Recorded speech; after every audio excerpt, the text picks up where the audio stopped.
Ընտրական քարոզարշավի ավարտին, երբ խոստումները շատ են, իսկ ժամանակը սուղ, փառաքար խոշորացված համայնքում նախընտրական քարոզարշավի ամփոփիչ օրը քաղաքացիական պայմանագիր կուսակցության ցուցակը գլխավորող Լյուդվիգ Գյուլնազարյանը նվիրեց համայնքի իրական տնտեսական ներուժը գնահատելուն, այցելելով մի շարք արտադրական ձեռնարկություններ, որտեղ մարդիկ ոչ միայն աշխատում են, այլ նաև կերտում են Հայաստանի ապագան, տեղական արտադրությամբ, նորարարությամբ և նվիրումով։ Առաջին կանգառը պատմության ու ավանդույթներով լի փառաքարի երբեմնի հանրահայտ գինու ու կոնյակի գործարանում է։ Առաջին հայացքից շենքերը խիստ են ու զուսպ։ Ճարտարապետությունը հիշեցնում է 20-րդ դարի խորհրդահայ ճարտարապետության շրջանը, բայց ներսում յուրահատուկ մթնոլորտ է։ Պատմության շունչը խառնված է արտադրական նոր փուլին, ինչպես հայկական գինին, որ տարիների ընթացքում դառնում է ավելի խորն ու նրբաճաշակ, այս գործարանն էլ տարիների փորձով պահել է իր ամուր հիմքը, պատրաստ զարգացման նոր փուլ մտնելու։ Աշխատակիցները պատմում են, որ այս շենքերն իրենց ուրույն պատմություն ունեն։ Դրանք կառուցվել են դեռ 1950-ականներին գերմանացի ռազմագերիների ձեռքով հսկայական ստորգետնյա մառաններով, որտեղ ապահովվում է գինու համար բացառիկ միկրոկլիմա։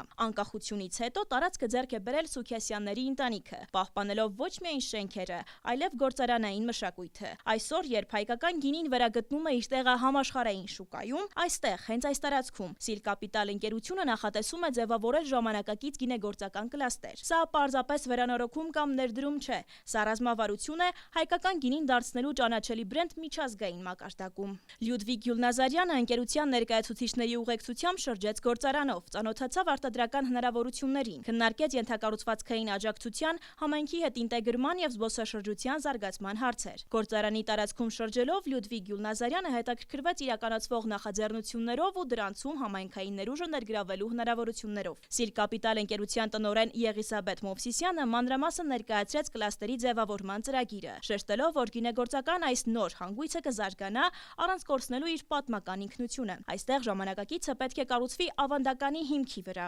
Հայկական գինին միայն խմիչք չէ, դա մեր մշակույթի, մեր հողի, մեր աշխատանքի արտահայտությունն է։ Եթե մենք կարողանանք այստեղ համայնքի ներսում ստեղծել ժամանակակից գինեգործական կենտրոն, ապա փառաքարը արդեն կունենա իր տեղը ոչ միայն Հայաստանի, այլև տարածաշրջանի քարտեզի վրա։ Բացի մշակութային նշանակությունից, ծրագիրը համայնքի համար խոստանում է կոնկրետ շոշափելի արդյունքներ՝ նոր աշխատատեղեր, զբոսաշրջային հոսքերի ներգրավում, բիզնեսի միջավայրի ակտիվացում։ Այս նախաձեռնությունը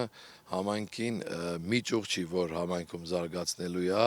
հենց այս նախաձեռնությամբ այս գործարանի վերաբացման, վերազինման նախ ամենակարևոր բաներից, որ այսօր Հայաստանում է պրոբլեմատիկա, ստեղծվելու են աշխատատեղեր, արտադրողականության բարձրացման մասին կարող ենք խոսել туриզմի զարգացման մասին։ Մեր շրջայցի ընթացքում մենք եղանք նկուղում, որը ֆանտաստիկ էր, որը ոնց որ մի այլ աշխարհ լիներ, ու ես կարծում եմ, որ գոյություն ունեցող մի քանի նկուղներից, ինչպես նշեցին մեր գործընկերները, որ մեղքը նախատեսված է туриզմի համար, միշտ լեցուն կլինի, որովհետև ես ինքս որպես տեղի բնակիչ շատ մի հատ ուրիշ դրական էներգիայով լցված մի հատ ոնց որ ուրիշ աշխարհ լինեինք, ու համոզված եմ, որ թե մեր Սփյուռքից եկած մեր բարեկամները, մեր հայրենակիցները, թե օտարազգի մեր տուրիստները շատ մեծ բավականություն ստացած գործարանից դուրս կգան, ու ասեմ, որ Բաքն էլ ինքը ընդհանուր, ոնց տեսնում ենք, լավ խնամված է, ունի լավ էկոհամակարգ։ Երկրորդ կանգառը նույնքան խոստումնալից էր, բայց արդեն մեկ այլ ոլորտում։ Բանակային անհատական պաշտպանության միջոցների արտադրությամբ զբաղվող բարձր տեխնոլոգիական ձեռնարկություն։ Եթե գինին հիշեցնում է անցյալն ու ավանդույթը, ապա այստեղ ամեն ինչ միայն ապագայի մասին է։ Անձնական սաղավարտներ, պաշտպանիչ համակարգեր, նորարարական նյութեր ստեղծված հայ ինժեներների կողմից։ Այս ձեռնարկությունը իր տեսակի մեջ եզակի է Հայաստանում, միաժամանակ ապահովելով մեր բանակի տեխնիկական անվտանգությունն ու փորձելով բիզնես ձևաչափով հաստատվել միջազգային ասպարեզում։ Ձեռնարկության ղեկավարները ներկայացրին հիմնական մարտահրավերները, թեև բարձր աշխատավարձերի պայմաններում դժվար է համայնքի ներսից մասնագետներ ներգրավել։ Գյուլնազարյանը արձագանքեց. համայնքի տնտեսական զարգացման առանցքում հենց նման գործընկերություններն են լինելու։ Ես ինչպես տեղեկացա, տարածաշրջանում համար առաջինն է, ու շատ ողջունելի է այն փաստը, որ գտնվում է հենց մեր համայնքում, փառաքար խոշորացված համայնքում։ Գործարանի հետ կապված կասեմ, ոչ միայն կարող եմ խոսեմ աշխատատեղեր ստեղծելու, այլ այս գործարանը ստեղծված է հենց կյանքեր փրկելու, մարդկանց կյանքերը ապահովելու, մեր հայ զինվորի կյանքը ապահովելու, որի համար ոչ թե շնորհակալություն եմ ասում, խորին շնորհակալություն եմ ասում բոլոր մեր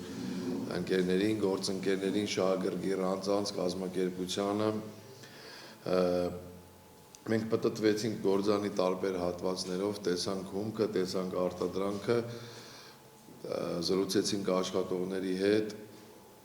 շատ գերհզոր է այս ամեն ինչը ու հուսով եմ, որ այնքան ճանաչելիություն, այնքան մեծ մասշտաբների կհասնի մեր գործարանը, որ ոչ միայն Հայաստան, այլ արտերկիր տարածաշրջան կունենանք արտադրանք, արտահանում, որը լավ կլինի թե գործանի, թե համայնքի, թե պետության համար։ Քննարկման ժամանակ պայմանավորվածություն ձեռք բերվեց նոր աշխատատեղերում հատուկ ուշադրություն դարձնել համայնքի կանանց ներգրավմանը, ստեղծելով հավասար հնարավորություն մասնագիտական աճի համար։ Եվ սա շատ ավելին է, քան քարոզարշավ։ Սա պատկերացում է այն մասին, թե ինչպես կարող է համայնքը դառնալ իր սեփական զարգացման շարժիչը, որտեղ անցյալի փորձը, գինու միջոցով եւ ապագայի տեխնոլոգիաները նորարար ձեռնարկությունների միջոցով միավորվում են մեկ տեսլականի շուրջ։ Տեսլական, որտեղ կենտրոնում մարդն է իր աշխատանքով, իր արժանապատվությամբ եւ իր համայնքով։ Այսօր մենք հաճախ ենք խոսում ապագայից, բայց այդ ապագան սկսվում է հենց այստեղ, համայնքում, գործարանի ներսում, մի հանդիպման շուրջ, երբ պայմանավորվածություն է կայացվում աշխատատեղի, ոչ թե խոստման շուրջ։ Լյուդվիգ Գյուլնազարյանի քարոզարշավը փաստում է, ժամանակակից համայնքը պետք է կառավարել ներսից, հասկանալով նրա լեզուն, աշխատանքը, արտադրանքը եւ ապագայի հանդեպ հարգանքը։